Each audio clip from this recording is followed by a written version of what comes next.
This evening, early morning crash on East Coast Demerara takes motorcyclists' life. Laing Avenue's $50 million housing rehab initiative launches documentation phase. President Ali inaugurates $84 million Arthurville Primary School on Wakenaam Island. In the region, Chile constitutional referendum, new draft law facing strong opposition, and internationally, Somalia floods.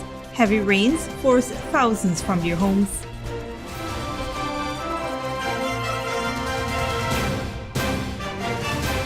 Welcome to this broadcast of Channel 2's Headline News Update for November 8, 2023. I am Baby Bacchus. Thank you for joining us. First up, police are investigating a fatal accident that claimed the life of a 32-year-old man around 1:15 a.m. this morning, Wednesday, November 8, on the railway embankment road at Triumph, East Coast Demerara. Dead is Curly Christopher Cambridge of Aubrey Barker Road, South Remville, Georgetown. The accident involved a motor lorry GAB 8067 driven at the time by 25-year-old Dion Adam Richards of Diamond East Bank Demerara and a motorcycle CK 1795 driven by Cambridge. The lorry driver told investigators that he was proceeding west along the embankment road, and while in the vicinity of the intersection with Agriculture Road, he turned north onto Agriculture Road. He said the motorcyclist was proceeding east along the northern side of the railway embankment road at a fast rate and drove into the back of the lorry as it turned on Agriculture Road. As a result of the collision, the motorcyclist fell and received head injuries. An ambulance service was summoned, and the motorcyclist was pronounced dead at the scene.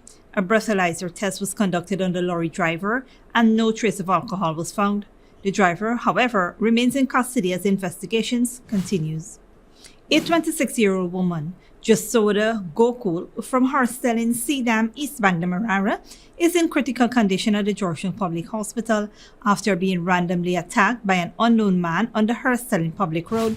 The incident occurred on Tuesday, November 7th around 6 a.m. The victim was walking with a friend when she was approached by a man dressed in black who hugged her from behind and stabbed her multiple times. The attacker fled in a white car of unknown make and model. Gokul was taken to the hospital and underwent emergency surgery for stab wounds to her upper chest, back, and left hand. Her condition is still listed as critical. Investigations are ongoing. The Central Housing and Planning Authority begins the documentation process for Laing Avenue Housing Rehabilitation Program on Tuesday, November 7th. CEO of the Central Housing and Planning Authority, Sharon Graves, led a team in Laing Avenue, Georgetown, to begin the documentation process for the $50 million Housing Rehabilitation Program announced last week by Vice President Dr. Barry Jagdeo. The program will benefit approximately 250 families in need of home repairs. Beneficiaries will receive vouchers for building materials at designated hardware stores. The assessment process will take 2 days. Stick around when we return. President Ali inaugurates $84 million Arthurville Primary School on Wakenaam Island, and Region 10 communities receive 200 water tanks.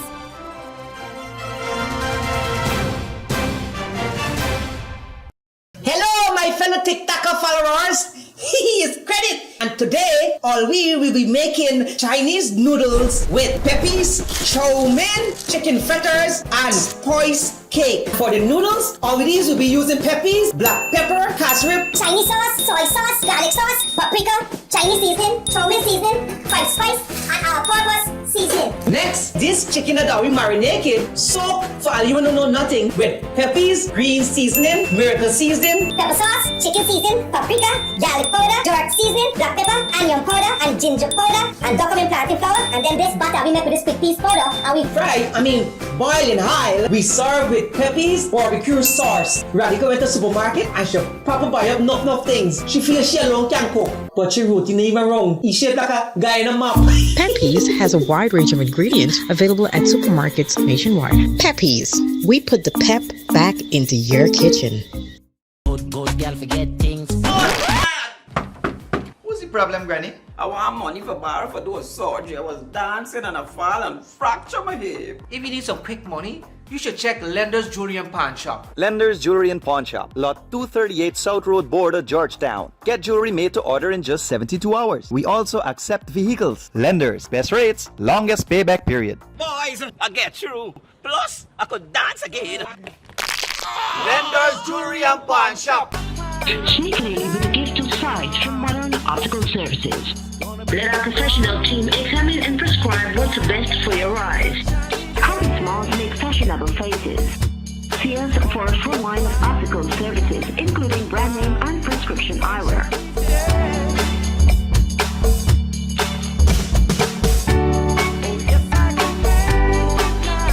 Modern Optical Services, 316 Mill Street, Georgetown. Telephone 226-1082. Welcome to Kissoon's Furniture. Find everything you need for your home and more under one roof in our newly decorated showroom. Our locally crafted furniture has been perfected over the last 60 years. From our hands to your home, we also bring to you our newly introduced lines of imported furniture and sleep center, where you can find a wide range of beds and mattresses. Kissoon's Furniture, furnishing homes for over 60 years. When you need money and you gotta get it fast, Creative Jewelry and Pawn Shop is the place for that confidential transaction in a quiet and secure location. You'll get the highest value per pennyweight for your gold and also enjoy the lowest interest rates and longest payback period too. Yes, for that instant transaction to solve a pressing financial problem. That Creative Jewelry and Pawn Shop, 46 Boyle Place, that's between the Ministry of Housing on Brickdam and White Castle Fish Shop, be your first and only choice. Creative Jewelry and Pawn Shop, safe and sound, solid and secure, always there for you. Telephone 231-7878 and 223-8955.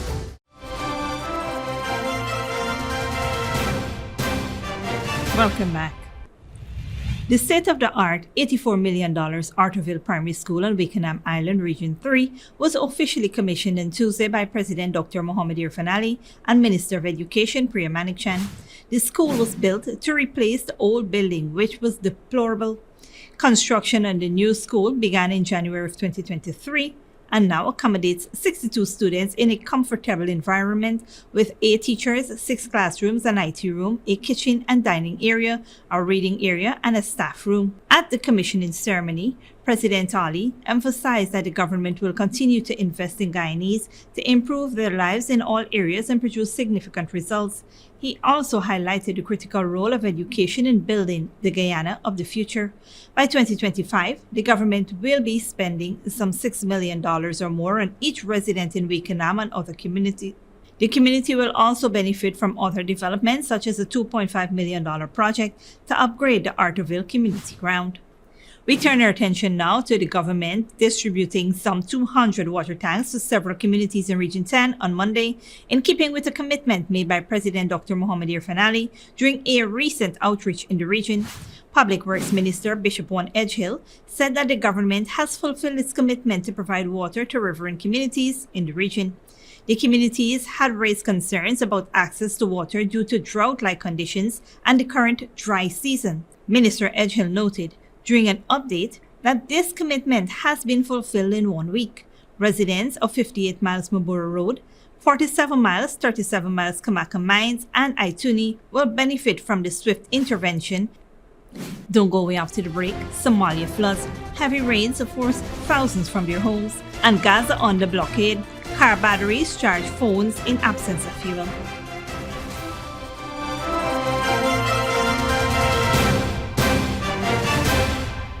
When you need money and you gotta get it fast, Creative Jewelry and Pawn Shop is the place for that confidential transaction in a quiet and secure location.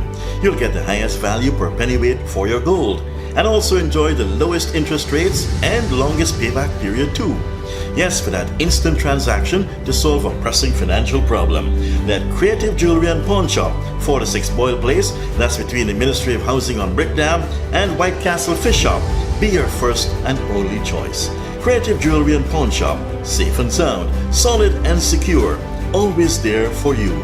Telephone 231-7878 and 223-8955. Sneakily with a gift of sight from Modern Optical Services. Let our professional team examine and prescribe what's best for your eyes. Current smiles make fashionable faces. See us for a full line of optical services, including brand name and prescription eyewear.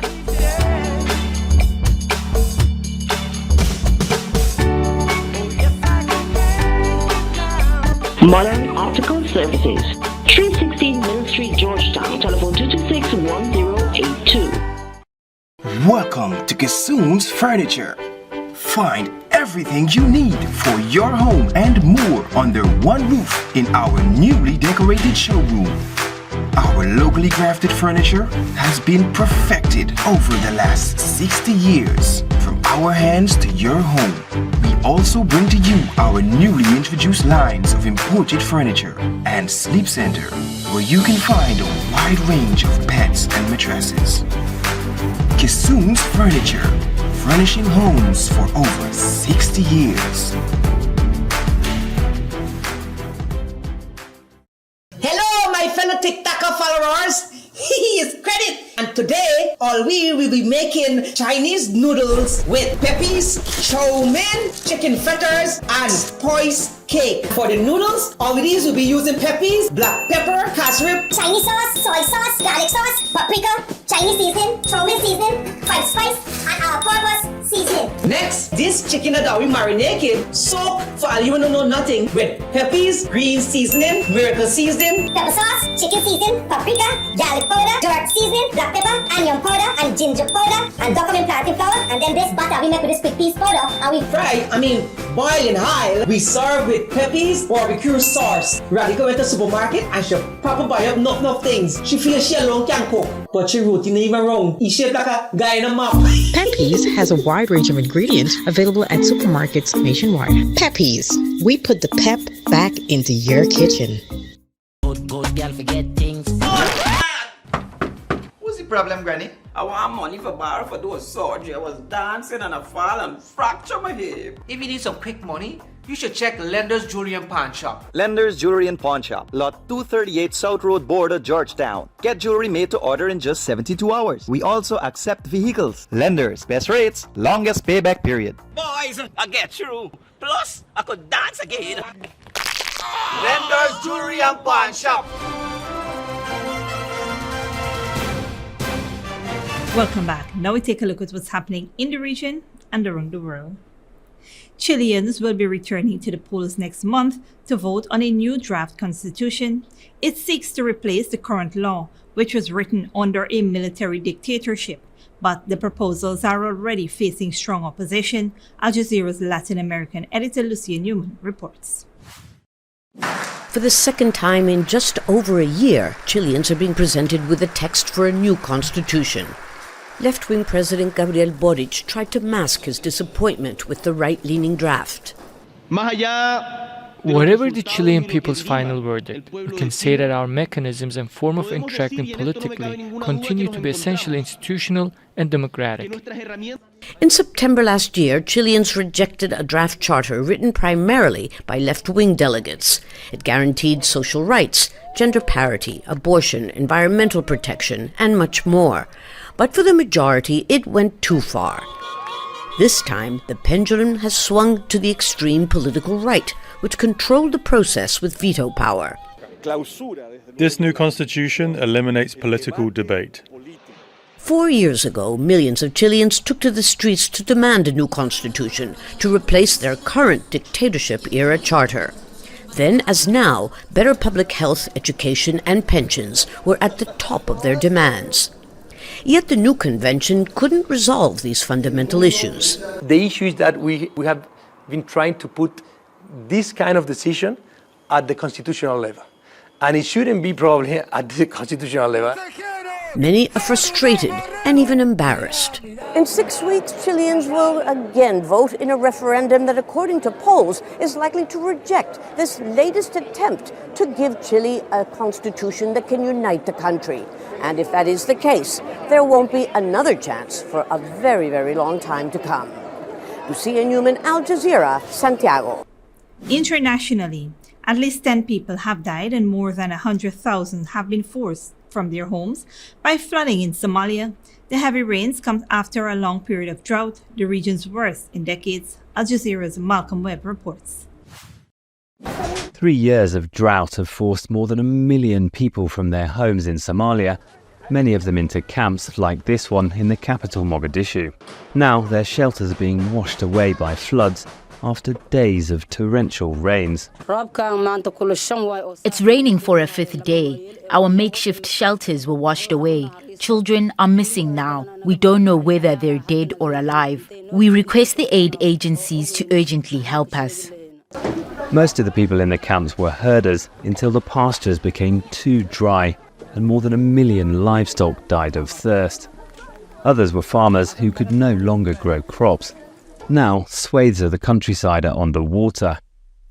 The UN's Intercontinental Panel on Climate Change, or IPCC, says the Horn of Africa is one of the places in the world that's most vulnerable to the effects of climate change. There is quite a big irony around people fleeing for the fact that they don't have water, and now fleeing because they have too much water. And so it's a real dichotomy or problem that we're seeing. And the IPCC report quite clearly says that this cycle of flooding and drought is going to continue. And we're going to see this more and more unless we really do something on a global scale to try to reduce these and try to stay on this Paris 1.5 alignment. Decades of armed conflict, as well as increased food prices exacerbated by Russia's invasion of Ukraine, have made the crisis worse. The UN says more than 40,000 people died last year because of the drought, about half of them children. These floods are now killing even more. Malcolm Webb, Al Jazeera.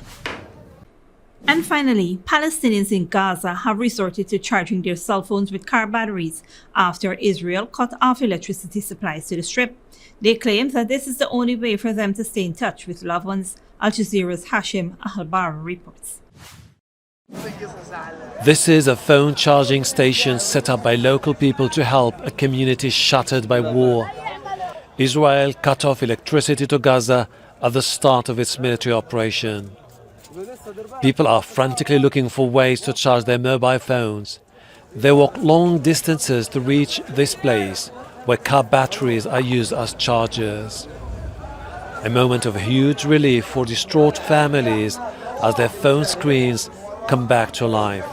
They've been waiting for words from their loved ones as Israeli warplanes destroy entire neighborhoods. I arrived here at 10 a.m. and I will stay till 12 midnight waiting to charge 4 batteries and some mobiles. Sometimes I bring with me my neighbors' phones to charge. I do this every day. I swear to God, I had a hard time to do this every day. Sometimes I need the help of my relatives, friends and neighbors. As the war intensifies and casualties mount, people turn to their phones for the latest news and to find out if their relatives are still alive. Dozens of thousands have fled their homes. They have no idea where they may end up, nor how long they may be away from their homes. But for now, their biggest concern is staying in touch with family members. There's no electricity, as you know. Luckily, the Palestinian Red Crescent has provided generators to charge devices. I brought my phone, my family's phones, and the phones of the many people I host at home.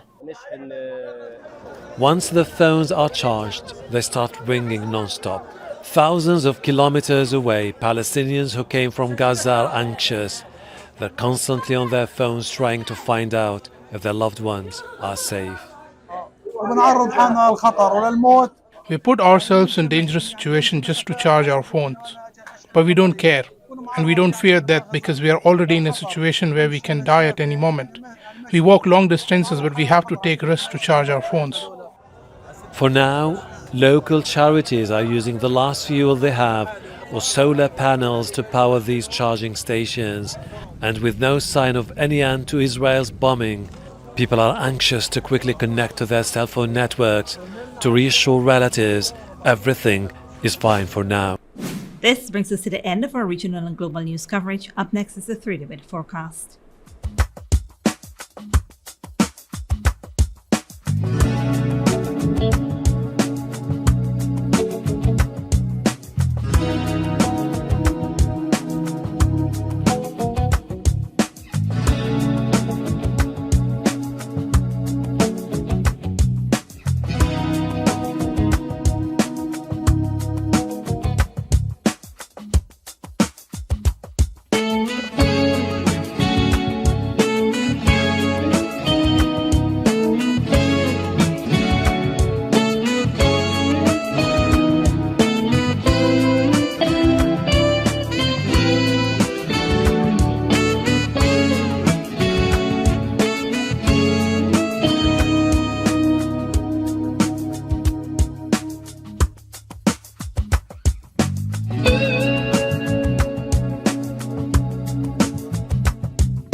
that's Safe TV2 Headline News for this Wednesday evening. As we take our leave, we invite you to follow us on Facebook and YouTube. You can tune in tomorrow at 6:30 a.m. for a rebroadcast and at 7 p.m. for more news. Until then, please take care of yourself and each other.